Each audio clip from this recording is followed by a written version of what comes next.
Hey everyone, welcome back to Today Assets Report. If you're holding XRP right now, you absolutely need to hear this because we've got some seriously massive developments that are completely shaking up the entire crypto space as we speak. I'm talking about huge diamond tokenization moves that are bringing real-world assets onto the XRP ledger, Russia's biggest stock exchange, jumping into crypto futures with XRP front and center, bear market warnings that are getting louder and more intense by the day, and some industry insiders saying some pretty shocking things about XRP that might completely change how you think about your holdings. So buckle up because this is going to be one absolutely wild ride through everything that's happening right now in the crypto world. And trust me when I say you don't want to miss a single second of what we're about to break down here today. All right, so let's dive right into this because diamonds are apparently a girl's best friend, but they're also becoming the XRP ledger's best friend now too. And this is absolutely massive news that I think a lot of people are sleeping on right now. We're seeing tokenized diamonds being issued on the XRP ledger, and this is genuinely huge for what it means for the future of real-world asset tokenization across the entire blockchain industry. Ripple has just moved over $280 million worth of actual physical diamonds onto the blockchain, and we're talking about real certified polished diamonds here, folks, not some random tokens pretending to be valuable or some sketchy project that's going to rug pull in a few months. Each single token that's minted on the XRP ledger represents an actual physical diamond that's stored in a secure vault in the United Arab Emirates, and Ripple Custody is the one securing this entire tokenized inventory, while the XRP ledger handles all the issuance and transfer of these valuable assets. Built-in Diamond, which is a UAE-based auction house, partnered with a UK tokenization firm called Control AL to move around 280 million AED. That's roughly about $1 billion worth of certified polished diamonds on chain using the XRP ledger specifically. This isn't just some small pilot project or proof of concept. This is $1 billion worth of real diamonds being tokenized and managed on XRP ledger infrastructure, and that should tell you everything you need to know about the institutional confidence in this technology. Now, why does this matter so much, and why should you, as an XRP holder, care about diamonds being tokenized on the XRP ledger? Well, bringing diamonds on chain actually addresses several really long-standing challenges that have absolutely plagued the diamond industry for literally decades now. First off, we're talking about significantly enhanced liquidity here because diamonds have traditionally suffered from absolutely terrible liquidity due to their unique characteristics. Every single diamond is different. Every diamond has different qualities in terms of cut, clarity, color, and carat weight. And that makes them really hard to trade quickly in traditional markets. But tokenization enables 24/7 trading on digital platforms worldwide, meaning you can buy and sell these diamond tokens any time of day or night without waiting for some auction house to open or some dealer to get back to you. You also get fractional ownership, which is absolutely huge and game-changing because investors with limited capital can now access high-value diamonds without having to purchase an entire stone outright, which could cost tens of thousands or even hundreds of thousands of dollars. This is exactly what we talk about with real estate tokenization, right? If you don't have the full deposit to buy that piece of real estate, you can go in with 10 people, 100 people, even 1,000 people and own a fraction of it. Now it's the exact same thing with diamonds, and that opens up the market to so many more people who could never afford to invest in diamonds before.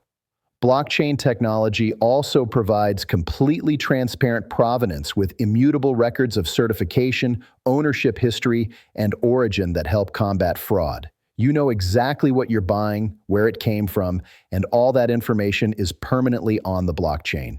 This helps get rid of fakes and combat the black market for conflict diamonds. The initiative also enables quicker settlement and lower transaction costs by reducing intermediaries and cutting fees for storage, insurance, and transportation. Moving on to Russia now, because Russia's largest stock exchange, the Moscow Exchange, or MOEX, is planning to launch Solana price indices futures contracts alongside similar products for XRP and Tron, and this is actually pretty significant. What the MOEX is doing is they're first going to publish official price indices for major crypto assets, including Solana, XRP, Tron, Bitcoin, and Ethereum, and then they're going to launch cash-settled futures contracts for Solana, XRP, and Tron specifically. These futures will be settled in Russian rubles with no physical delivery of crypto, and access will be limited to qualified professional investors under Russian rules. Why does this matter for XRP? Well, XRP is being grouped with Solana and Tron as one of the first non-Bitcoin and non-Ethereum assets that MOEX deems liquid and important enough to list derivatives for, and that shows institutional recognition. Having regulated futures on a major national stock exchange deepens price discovery, adds hedging tools for local players, and signals institutional-grade interest in XRP, even if confined to the Russian market. This is a great step for XRP adoption globally. Now here's where things get frustrating, because we need to talk about Matt Hugin from Bitwise and his continued reluctance to give XRP credit. He was asked what blockchain assets could be the next Bitcoin or Solana, and if you've watched enough of his content, you know he avoids mentioning XRP. He said his Mount Rushmore of crypto would be Bitcoin, Ethereum, Solana, and Chainlink, justifying Chainlink as the oracle leader for real-world asset tokenization. Look, I'm not saying Chainlink isn't important, but you have to twist this guy's arm to get him to mention XRP at all. I don't know if he doesn't like the community, the technology, or Ripple, but it's painful to watch. Here's what gets me, though. Matt represents Bitwise, which has a spot XRP ETF. You'd think if you're representing a company with an XRP product, you'd highlight it, but if he doesn't believe in it, why did they launch it? Okay, getting off my soapbox now. There's interesting news from Japan, where a gaming company announced plans to acquire 2.5 billion yen, about $17 million worth of XRP, in February 2026. SBI is a shareholder, and XRP figures prominently in their briefing. The big question is whether they're planning to buy more going forward. The fact that a gaming company is making institutional-sized XRP purchases shows companies outside traditional finance see value in holding XRP as part of their strategy. We're seeing more companies across different industries recognizing XRP as valuable, which is the mainstream adoption we've been waiting for. We also had a White House meeting yesterday about stablecoins and crypto regulation, and the people represented were big crypto businesses, exchanges, banks, and banking associations. But everyday crypto holders weren't represented at all. There was a clip of a Republican congressman saying we need to fold DeFi into traditional banks, and he has a bill coming up that would integrate decentralized banking products into the existing system. The problem is the whole point of DeFi is that it operates outside traditional banking, so folding it back defeats the entire purpose. This is what happens when lobbyists pay politicians to push their agendas rather than understanding what makes crypto revolutionary. Now let's talk about whether we're in a full-blown bear market. Analysts say up until last week you could hold onto a bull thesis, but now there's more acceptance this is playing out like typical crypto bear markets. One analyst isn't ready to call this the macro low yet, because historically, bear markets have 3 to 6 month periods with fantastic entry opportunities. Matt Hugin said this isn't just a correction, it's a full crypto winter, but then he says it's almost over. It's confusing because the market was doing well until October 10th, and bear markets usually last longer than a few months.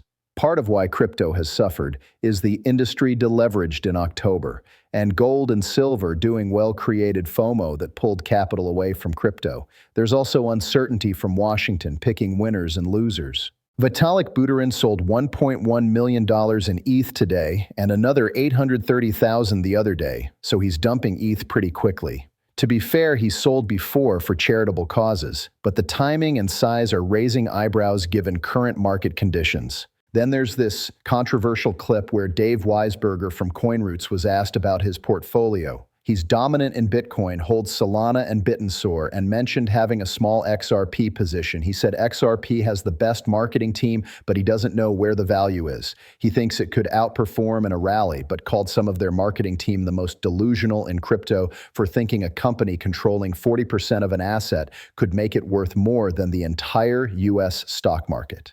Look, I understand Ripple owns 40%. But we don't know the full picture of who else might own parts of the escrow. There will always be believers and non-believers in XRP.